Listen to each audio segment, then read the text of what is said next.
Nah kemudian nasib kita agak sial, malah kalimah ini dituduh bid'ah, dituduh khurafat. Mergo Nabi nggak pernah tahlilan, Nabi nggak pernah. Nabi nggak pernah tahlilan kalau diartikan Nabi ratau maca la ilaha illallah, nah gak kalimah ini. Nah, ini provokatif ini. Jadi ini sudahlah keanehan-keanehan ini kita terima karena ciri utama wali, ciri utama ulama itu wa'udhu fisabili, harus pernah disakiti. Anjar ulama itu wa'udhu fisabili, harus disakiti. Jadi kalau kamu disalahpahami itu ya harus santai. Jadi kalau cara berpikir kan, karena mereka itu memang kalau kita turutin itu memenya itu terlalu, kadang menghujat kita itu. Enak ya jadi KNO, ada orang mati datang, kiainya dapat makan, dapat rokok, terus pulang. Jadi apa? Terus kita kayak tersangka terus. Kita kan kayak tersangka terus. Tertuduh terus itu. Terus yang orang NU ya memenya juga nggak kalah ekstrimnya. Boleh ya ajaran orang nggak boleh ngasih-ngasih kiai gitu. Berarti boleh dong ajaran kikir. Oh ternyata nggak boleh ya mayit disodakoi, ternyata nggak boleh ya orang dermawan. Berarti Islam membolehkan medit ya gitu. Ama futiha fil islami fathun qablahu kana a'zama minhu. Innama kanal qitalu haitsul taqon nasu. Falam makanatil hudnatu wa wadu'atil harbu wa amanan nasu ba'duhum ba'do wal taqaw fatafawadu fil hadits wal munazaah. Falam yaklim ahadun bil islami yaqilu syai'an illa dakhula fihi walaqad dakhalataini kasanaten mislu mangkana fil islam qabla dzalika au aktsar. Tapi Nabi hanya minta satu hal, jangan ada perang 10 tahun dan orang boleh seminar, boleh diskusi tentang Islam. Ya ini dengerin betul ini. Jadi saya tidak akan provokatif, ini pakai logika, nanti bisa dipakai disertasi doktor. Tapi saya minta orang boleh diskusi, boleh seminar tentang Islam. Akhirnya saat itu juga ada orang yang masuk Islam. Di depan tulisan itu belum kering istilahnya. Datang ke situ namanya Abu Jandal bin Suhail bin Amr. Itu datang ke Nabi, ya Rasulullah saya ini mau masuk Islam. Kata orang-orang kafir, ini pertama Muhammad, kamu komitmen enggak sama perjanjian? Kalau kamu komitmen harus kamu kembalikan. Nabi bilang, ya Abu Jandal kamu kembali ke mereka, ke habitat mereka, yaitu menjadi kafir, di komunitas kafir maksudnya. Akhirnya nangis. Umar, Sayyidina Umar itu mendekati Abu Jandal, kemudian memberi isyarat supaya ngambil pedangnya. Jadi syaratnya wong ini baca orang uwes. Maksudnya orang-orang kafir. Tapi Abu Jandal nggak mau. Singkat cerita akhirnya kembali ke komunitas kafir. Tapi yang dikatakan Imam Zuhri cara analisis. Ini nggak bisa pakai provokatif, harus pakai analisis. Innama kanal qitalu haitsul taqon nasu. Yang namanya perang itu menjadikan orang tidak berpikir jernih. Ini poin yang diambil oleh Rasulullah. Kalau dibahasakan Nabi curi kesempatan, masuk Nabi dikatakan mencuri, meskipun itu hanya bahasa ya. Enggak mungkin lah kita bahasakan seperti itu. Saya ulang lagi ya. Kenapa ada perang berkesinambungan sampai tahun ke-8 Hijriah? Mulai tahun kedua ada perang Badar sampai tahun 8 Hijriah itu perang terus. Nabi sama orang kafir perang terus. Akibatnya apa Pak Profesor? Namanya perang itu ya enggak kau bermikir. Pokoknya agar ketemu Islam perang, Islam ketemu kafir perang enggak kau bermikir. Padahal Islam itu bisa diterima oleh akal sehat, harus lewat diskusi, lewat pengamatan, lewat pemikiran, lewat pengendapan berpikir. Makanya Nabi tahu ini masalah besar. Kalau orang perang terus, itu gak kober mikir Islam, tidak sempat diskusi tentang Islam. Makanya Nabi hanya minta satu poin. Oke, perjanjian ini saya turutin semua, tapi saya minta orang kafir semuanya boleh mendiskusikan Islam, boleh seminar tentang Islam. Mereka bilang iya, pada pikiran mereka kan diskusi paling piye. Ternyata betul, ada diskusi. Terus temanya gini, kira-kira bener di Muhammad Abu Jahal. Terus Tuhan Muhammad sama Tuhan Abu Jahal itu keren mana? Diskusi. Tuhan Muhammad itu khaliqus samawati wal ardi, yang menciptakan langit bumi. Sebagaimana kampanyenya Muhammad. Ya mereka masih jangkar bilang Muhammad. Kalau Tuhan kita Ya berhala itu yang kita bikin, yang kadang rusak, yang kadang kudanan, terus lumutan, pokoknya terus diskusi. Kita kok bener pengirannya Muhammad. Terus Muhammad Abu Jahal. Mulai dhisik Muhammad itu ora tau bodoh nih. Mulai dulu Muhammad tuh gak pernah bohong. Abu Jahal, waduh, wis bodoh nih ngongkonan. Wis ribet kan? Dan semua diskusi itu mengarah ke kebenaran Islam. Akhirnya wong kafir sing tokoh-tokoh cara Jawa yo wah semane jebule masalah ini kan.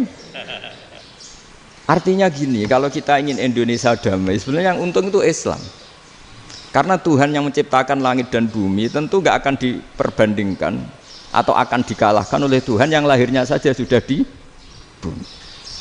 Misalnya kita menjual Tuhan Allah, siapa itu yang menciptakan langit bumi, yang ada sebelum langit bumi, bandingkan dengan Tuhan yang lahirnya di bumi, ada tanggal lahirnya, ada aktenya, itu kan sudah ribet kan.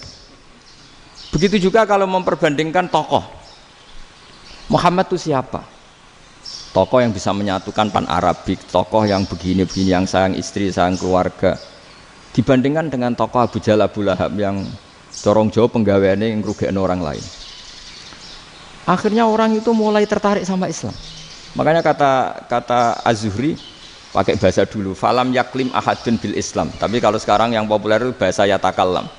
Sebenarnya yang benar itu bahasa kalimah yaklimu kalaman, karena masdarnya itu kalam, berarti sulasi nopo mujarrad. Tapi di fiilnya itu mujarradnya enggak kelaku. Jadi di fiilnya takallama yatakallamu, tapi untuk masdarnya yang kelaku kalaman. Jadi ini agak unik, agak gak lazim. Sebenarnya kan takallama ya takallamu takalluman, tapi di masdarnya kalam populer, tapi di fiilnya tidak populer. Saya teruskan ya. Ini penting sekali. Jadi menjual Islam, kalau boleh dibahasakan menjual, itu tetap enak dalam kondisi damai.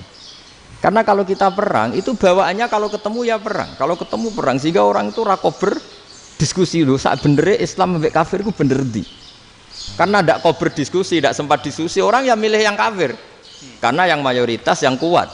Sementara Islam zaman itu lemah. Lah Nabi itu yang diminta hudnah, yang penting kita damai. Terus orang boleh mendiskusikan benar mana kita dan mereka. Ya setelah diskusi ya tadi kan nggak mungkin Allah yang begitu keren, hebat, pencipta langit bumi dibandingkan berhala yang mengurus dirinya sendiri saja tidak bisa. Walhasil terus orang mulai tertarik sama Islam dan aturannya nggak boleh dilarang diskusi itu. Nah makanya saya pernah ditanya beberapa profesor di Jogja, Gus, suatu saat kalau kampus paling keren di Jogja ini ada Islamic Studies, kemudian pengajarnya dari berbagai agama, ini riskan nggak bagi Islam? Saya jawab, asal yang didiskusikan Islam itu nggak masalah, yang repot itu nak umat Islam. Karena kalau umat Islam yang jadi percontohan, banyak raja yang dolim, banyak pemimpin muslim yang dolim, terus identik dengan Islam itu jadi dolim kan ribet.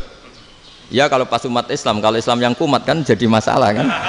Nah ini kan terus jadi beda umat Islam sama Islam yang lagi apa? Kumat. Singkat cerita terus Islam mendapat posisi yang luar biasa. Nah makanya di sini diistilahkan falam makanatil hudnah, ketika ada perdamaian wa amanan nasu ba'dum ba'do, orang merasa aman, itu fatafawadu fil hadis wal munazaah, mereka berdebat. Munazaah itu berdebat, keren mana konsep Muhammad dengan konsep Abu Jahal, keren mana konsep Tuhannya Muhammad dengan Tuhan kita, terus diskusi. Dan mereka akhirnya ikrar, wah yang benar ya Muhammad lah. Di mana-mana Tuhan tuh ya sebelum langit dan bumi, di mana-mana Tuhan ya punya reputasi menciptakan. Masa Tuhan reputasinya diciptakan kayak berhala dan sebagainya. Ibadah juga gitu. Ibadah wong kafir itu kalau tawaf itu telanjang, ibadah Muhammad santun pakai pakaian. Terus akhirnya mereka mulai tertarik Islam. Sehingga saya lihat di beberapa tafsir, saya memang tidak akan ngomong yang tidak serius, ngergani Unisba ben sawangane pemikir serius. Di Quran itu sampean lihat di tafsir Tobari itu ada ayat bal naqzifu bil haqqi 'alal batil fayadmaghuhu fa idza huwa zahid. Qadzafa itu kalau di kamus tak lihat itu takallama bila dalilin.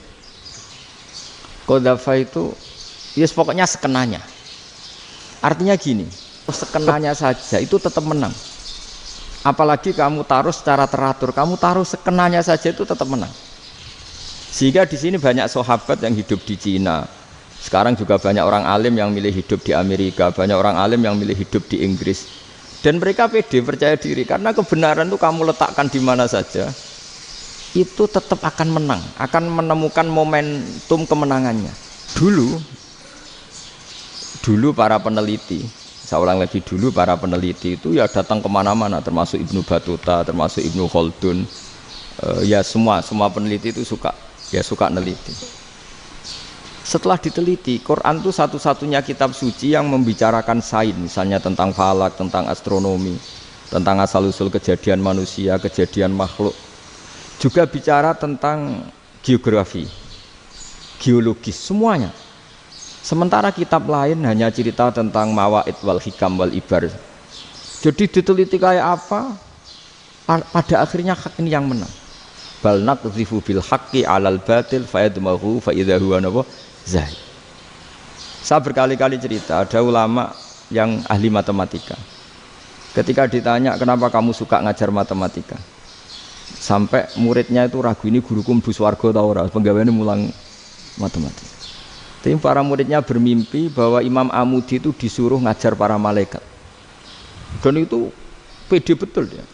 Kata Allah, ini ulama saya yang iman kepada saya setingkat iman kamu. Jari malaikat itu tidak mungkin Gusti, kita menyaksikan langsung engkau, sementara ini di bumi nggak nyaksikan jenengan. Kenapa bisa sepede dan seyakin itu? Akhirnya Imam Amudi disuruh ngajarin matematika. Jadi Anda kalau profesor itu nanti harus sempat ngajari malaikat, itu baru benar-benar profesor. Jadi nanti di akhirat ngajari siapa? Malaikat. Jadi ada seminar yang melibatkan banyak malaikat, narasumbernya itu seorang profesor. Itu ketika kenapa engkau begitu yakin kalau Allah itu Tuhan dan Allah itu Al-Wahidus Shomad. Terus Imam Amudi mulai nulis angka gak beraturan, 2, 3, 4, 5 sampai 1 miliar, 1 triliun, semuanya gak beraturan. Kata beliau, nisbatus naini wasalasa ila ma la nihayatalaha iku nisbatul far'i ilal asli. Mbok angka sebanyak apapun, 2 dibanding 1 ya far'ul wahid, 3 dibanding 1 ya far'ul wahid. Semua angka yang enggak terhingga pun dibanding 1 semuanya far'ul wahid. Semua angka sebanyak apapun itu cabang dari angka 1. Fakullu hadil awalim far'un minal wahidis shomad, yaitu Allah Subhanahu wa ta'ala. Wakil malaikat tepuk tangan, iya juga. Jadi begitu juga ada ulama itu ahli gambar. Saya dulu ngaji sama Mbah Mun Al-Husunul Hamidiyah, itu kitabnya itu banyak gambarnya. Dan gale gambar yang ngawur betul, mangga ahli gambar. Saya epol, sempurna lele. Semua gambar bangunan, gambar sapi, pokoknya gambar. Ternyata dia menemukan Tuhan itu dari gambar. Gambar serapi ini atau seruat ini sama, rapi maupun tidak adalah min nuktoh dari 1 titik. Ya, alam raya sebanyak ini mbok gambar mbok ora, cek mulai Mars sampai Jupiter kabeh semua bentuknya yang banyak ini semuanya min nuktotil wujud, yaitu dari titik wujud. Ini kok Allah Subhanahu wa ta'ala. Di sini hebatnya ulama-ulama, mbok dia pengajar matematika, mbok pengajar gambar, semuanya dipakai perangkat untuk tauhid. Ya, itu kan juga bagian dari ciri utama ilmuwan tuh kalau ngomong datar tapi logikanya nggak terbantahkan. Itu ciri khas ilmuwan. Kalau ciri khas politikus kalau ngomong itu keras, provokatif lah kira-kira gitu. Tapi isinya biasa. Nah, saya berharap nanti semua profesor doktor itu datar tapi isinya kualitasnya bagus ini. Mentes. Jadi makanya terus kata ulama, kenapa diistilahkan bal naqdhifu bil haqqi? Kenapa pakai qadzafa sementara qadzafa maknanya takallama bila dalil? Maksudnya bila dalil di sini itu min ghairi ikhtiyajin ila dalilin. Kebenaran itu memang enggak butuh dalil. Apa kita perlu dalilnya apa? Buktinya apa? Kalau 3 itu cabang dari 1. Wong gendeng yakin yang takut gitu pasti orang gendeng. Wong 3 cabang dari 1 kok ditanyakan buktinya apa? Itu min awalil bidah. Pertama orang pasti tahu kalau 3 itu far'ul wahid. 1 juta juga far'ul wahid. 1 miliar juga far'ul. Gambar yang sebanyak apapun ya dimulai dari 1 titik. Cek gambar benar maupun yang tidak. Akhirnya apa? Ulama dulu itu sebegitu rileks nerangkan tauhid. Lalu kenapa asma ini yang ya ini kan khas NU ya, khas pesantren. Sebenarnya saya keberatan pakai istilah khas NU, pakai khas pesantren karena NU itu anaknya pesantren, jangan dibalik pesantren anaknya NU karena sebelum ada NU itu ada pesantren. Tapi kayaknya Unisma lebih suka pakai bahasa NU dan saya ya agak-agak orderan yang terpaksa disuruh ngomong. Ini agak apa ya, agak kacau sebetulnya ini agak kacau.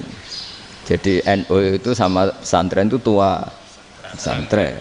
Jadi NU dilahirkan pesantren, bukan dibalik pesantren dilahirkan NU. Sehingga barokahnya didirikan pesantren ini, kadang nyuwun sewu sekali Mbah Hasyim itu kadang ide besar beliau itu ya ora dituruti wong NU. Jadi Mbah Hasyim cara kula kok dadi Mbah Hasyim ya mangkel. Mbah Hasyim itu ngarangno kentong. Nggih ngaramno beduk, tapi wong NU nganggo kentong. Beduk. Dan uniknya Mbah Hasyim enggak tersinggung. Karena ciri khas pesantren itu membolehkan perbedaan apa? Pendapat. Min bahwa beliau keras sekali sampai bilang haram. Beliau judulnya ya haram.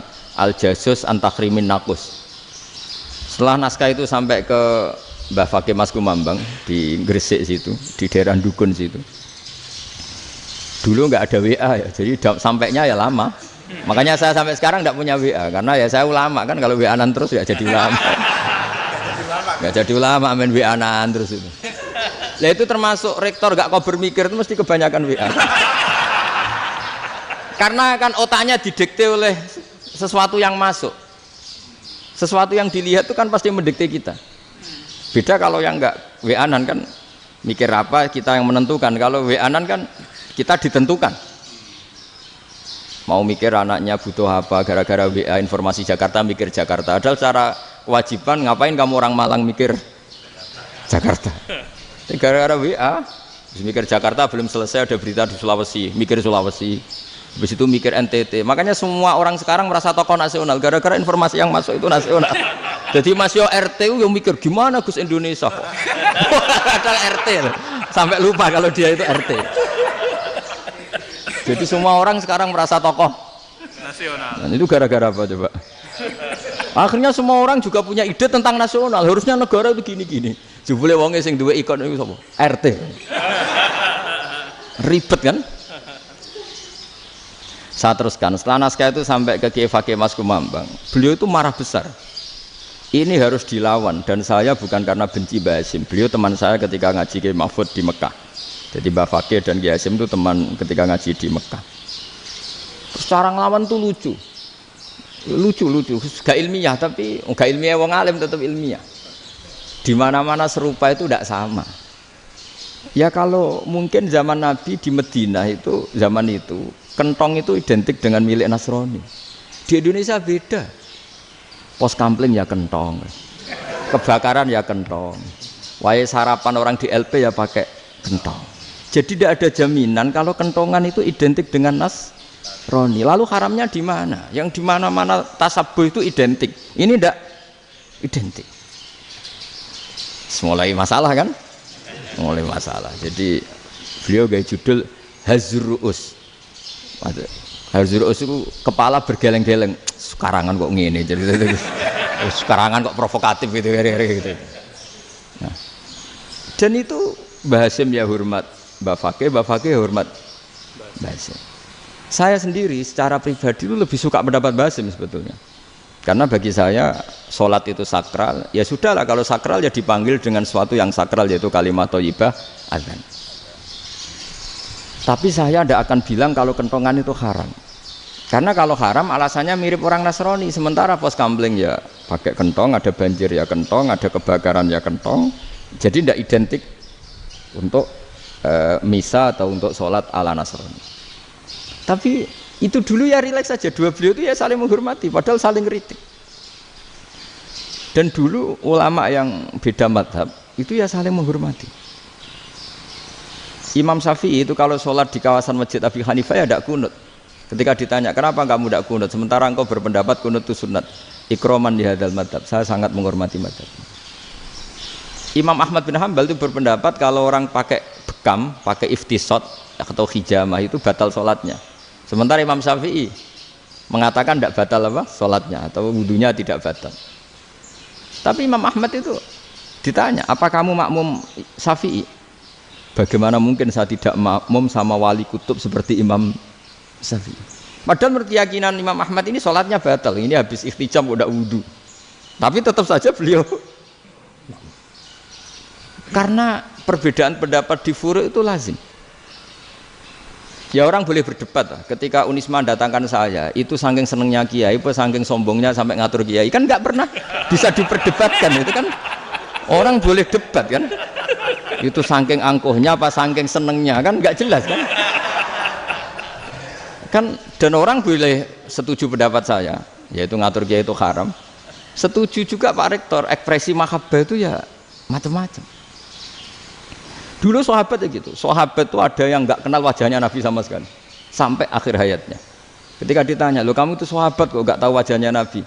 Saya tidak pernah berani memandang Nabi karena ijlalan Nabi, terlalu menghormati saya sehingga tidak berani memandang wajahnya. Ada sahabat yang penggawaannya dulu wajah Nabi sampai bisa nyifati alfiu faminunil hajib, sampai bisa nyifati detail karena dulu wajah Nabi itu ibadah. Ada seorang wali ditanya, kalau kamu di surga ingin nggak melihat Allah? Enggak. Loh, tapi semua orang ingin melihat Allah. Unazzihu dzalikal jamal an-nadhari misli. Ben gak elek-elek Allah tak delok terima aku. Wong ra jelas. Penting kok delok pangeran. Banyak. Jadi justru tapi karena saking takzimnya. Enggak lah, mosok sak aku kok. Makanya saya berkali-kali cerita. Menurut kesepakatan ulama, soft awal itu paling baik. Tapi banyak juga wali yang kalau sholat itu di belakang. Koyok paling bener yang kok ngarep gitu. Lu bayangkan misalnya kamu semangat di soft awal di Masjid Haram, jebule sholatnya salah. Itu dari malaikat gayane kok ngarep, jebule ra roh. Iku di sini-sini wong. Jebule bodoh gitu. Gayane kok ngarep jebule. Coba orang kalau sowan Mbah Mun yang berani di depan itu kan ya ketuanya atau jubirnya kan.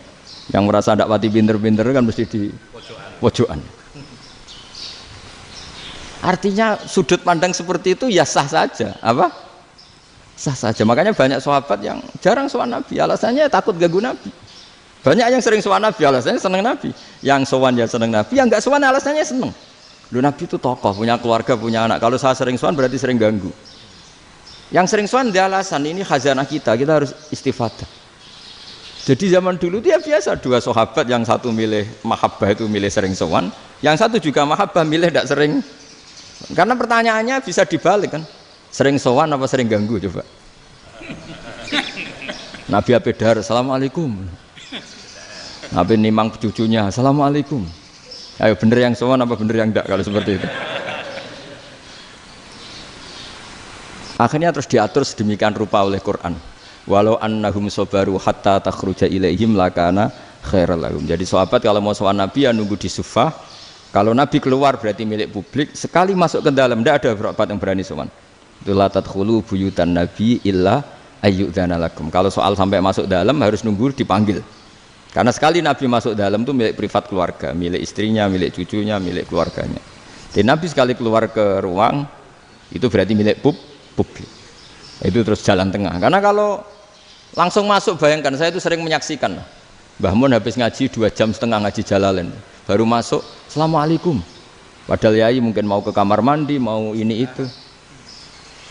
Jadi dulu itu Quran sangat modern. Sebelum ada dokter ngatur tamu, rektor ngatur tamu itu Islam sudah modern. Dia kan gak fair kan? Misalnya saya ke Unisma harus janjian pakai ini. Terus kalau misalnya kesini selonang-selonang kan lucu kan, mentang-mentang kiai terus juga sowan-sowanan selonang-selonang. Padahal kalau kita mau ke mereka pakai protokol. Sering tidak fair dunia ini, tapi karena aku kiai ra oleh gelo ya sudah. Akhirnya saya memutuskan gak gampang kemana-mana karena itu. Saya sering didatangi ajudannya menteri, Gus mau ada tamu dari Jakarta tanggal ini, mesti saya bilang, mereka milih tanggal yang mereka kosong, kok tidak mikir apa situ kosong.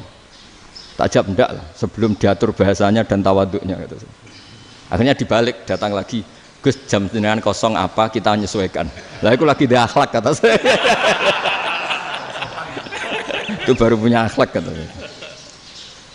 Bukan masalah ini, bukan masalah gengsi ya. Saya sendiri itu dolan ke alumni itu jarang, karena ya takut. Kiai kan yo nganggur, jam 9 nganggur, jam 10 nganggur. Bisa saja alumni itu kerja di pabrik, bisa saja yang latihan ekonomi di pasar. Sehingga kalau saya datang jam 9, iki kiai sing nilai santri ini, apa kiai sing ganggu santri. Nah karena orang ini melakukan rutin gak kok berpikir, pokoknya ngono jenenge silaturahim. Mau nyerah kok berpikir, padahal kalau diangen-angen ini kiai yang nilai santri ini, apa kiai yang ganggu santri ini karena datang di jam kerja. Nah, bayangkan kalau kebenaran dulu itu dikawal oleh satu peradaban perang. Jadi Nabi sesuai diangen-angen Pak Nabi. Perang Badar menang Nabi, perang Uhud menang wong kafir, perang ini gonta-ganti. Apapun itu yang penting satu kesimpulannya, cara Rasulullah kesimpulannya satu. Orang tidak kober mikir kebenaran secara mengendapkan pikiran dengan pikiran jernih. Maka hebatnya Nabi ketika perjanjian, pokoknya saya minta nggak ada perang. Dan orang boleh mendiskusikan Islam. Itu luar biasa idenya Nabi. Karena bawaan perang itu orang kan nggak kober mikir. Ibarat seorang misalnya senang satu perempuan, ketemu rivalnya langsung perang kan gak mikir. Tapi kalau kau bermikir, diangen-angen cawe wedok iku ora seneng aku. Untungnya apa untuk wong ayu ora seneng, malah mau loro hati. Terus sudahlah, buruan dialihkan kemana kan gitu. Itu nak mau amen WA nan tukaran lewat SMS atau tarung langsung ora kau bermikir. Tapi kalau kau bermikir, akhirnya berpikir nih. Perempuan tadi sebenarnya yang disenangi siapa? Oke, ternyata senang Pak Erick. Sudah kita ngalah. Karena tidak ada nikmatnya kan menikahi perempuan yang sama sekali tidak mencintai kita. Tapi kalau nak kau berpikir pokoknya diprovokasi, wah kue kalah mbak A, kue kalah mbak B, pikirannya kan, ojo sampai kalah. Bareng wis menang ternyata ada lah. Nah bayangkan Islam itu seperti itu dulu, dipertarungkan. Sehat tapi sekarang ukurannya perang. Yang menang berarti benar, yang menang benar. Kan terus jadi repot. Itu Nabi tidak ingin, makanya Nabi ingin sudahlah, nggak ada perang. Nah, makanya kata Imam Zuhri, fathul Islam terbaik adalah orang boleh diskusi tentang Islam dan tidak ada perang.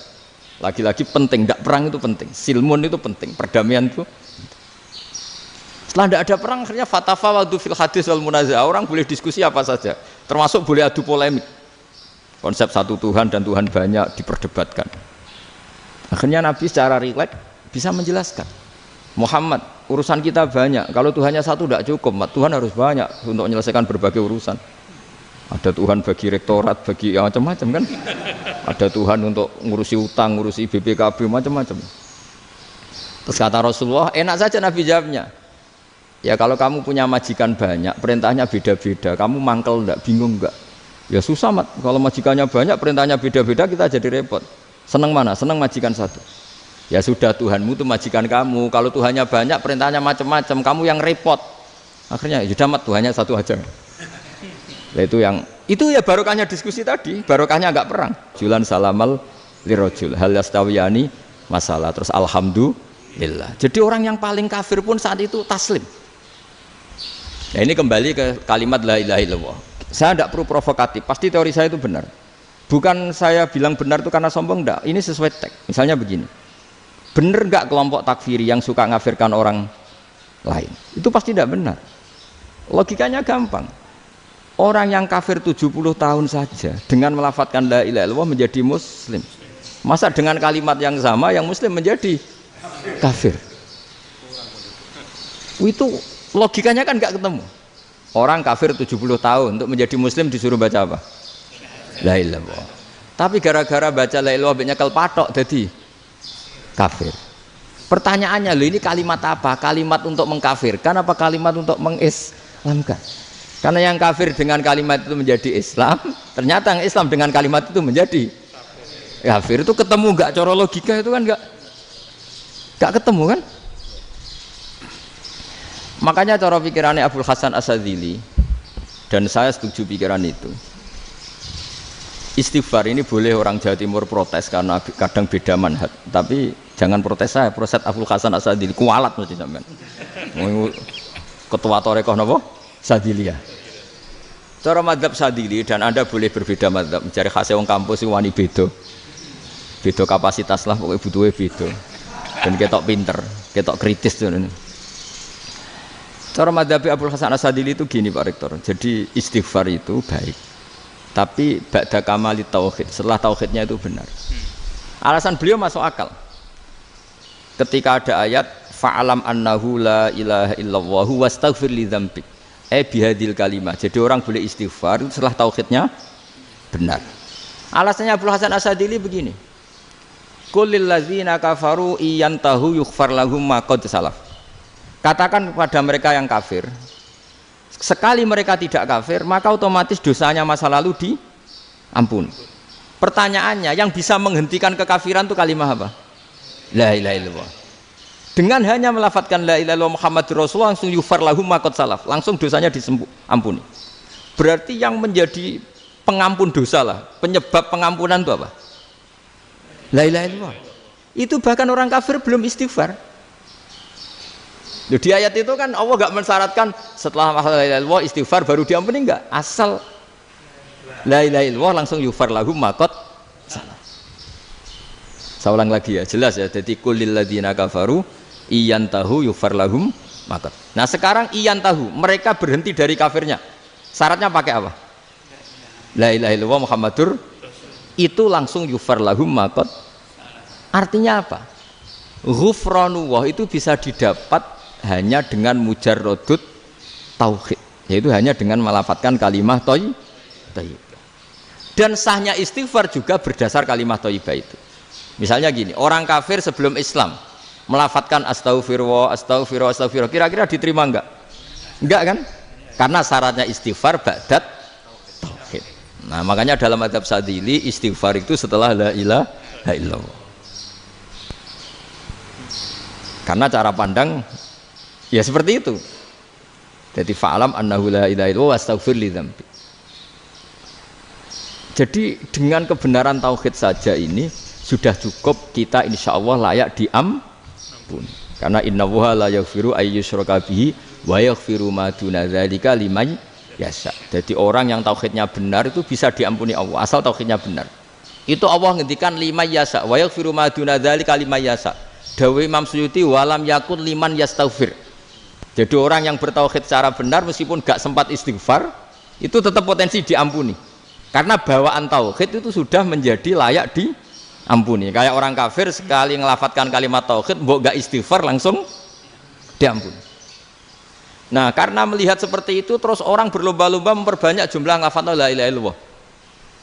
Jadi kita yang alim, kita semua, saya tidak bilang saya, kita termasuk yang di pinggir-pinggir saya ngaku alim yang orang masalah lah, soalnya kita semua yang alim-alim itu tahu bahwa la ilaha illallah itu super, sudah bawaannya tauhid, juga punya kelayakan diampuni.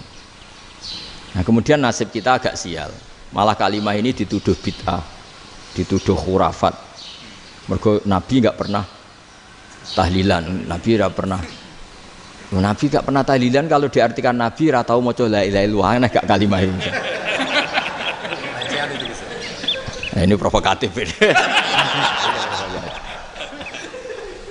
Jadi ini sudahlah keanehan-keanehan ini kita terima karena ciri utama wali, ciri utama ulama itu wa'udhu fisabili, harus pernah disakiti. Jadi kalau Unisma sakit karo dituduh apa? Dituduh bid'ah itu berarti belum calon ulama. Anjar ulama itu wa'udhu fisabili, harus disakiti. Jadi kalau kamu disalahpahami itu ya harus santai. Provokatif tadi. Iya, termasuk provokatif tadi. Termasuk diatur tadi itu. Jadi kalau cara berpikir kan, karena mereka itu memang kalau kita turutin itu memenya itu terlalu, kadang menghujat kita itu. Enak ya jadi KNU, ada orang mati datang, kiainya dapat makan, dapat rokok, terus pulang gitu. Jadi apa, terus kita kayak tersangka terus. Kita kan kayak tersangka terus, tertuduh terus itu. Terus yang orang NU ya memenya juga nggak kalah ekstrimnya. Boleh ya ajaran orang nggak boleh ngasih-ngasih kiai gitu. Berarti boleh dong ajaran kikir. Oh ternyata nggak boleh ya mayit disodakoi, ternyata nggak boleh ya orang dermawan. Berarti Islam membolehkan medit ya gitu. Ya model ini kan. Tak angen-angen itu luwih mandi timbang takbir ya kan. Karena ini kan memicu emosi kan. Memicu apa? Emosi. Nah, tapi saya kalau disuruh bela mana itu tidak ada yang sabil. Ya seorang sudah lah, kalau mau nganggur saja sudah itu. Sudah. Ya tapi itu memang apa ya? Itu khazanah Islam. Ada yang kritik, ada yang enggak. Ya itu memang khazanah. Ya biasa aja. Kalau saya biasa.